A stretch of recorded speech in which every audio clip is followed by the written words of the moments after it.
কি খবর? কি খবর? এই তো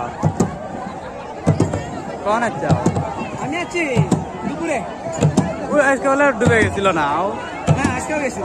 আজকে ওই ওইটাই ডুবেছে, ওই ব্রিজের নিচে।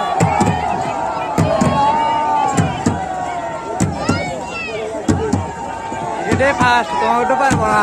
দেখা যাক, এই একদিন নৌকা আকর্ষণ হবে, ভাই সে একেতে দুইজন মেলার আকর্ষণ এই দুই নৌকা হবে। কবে আবার? আজকে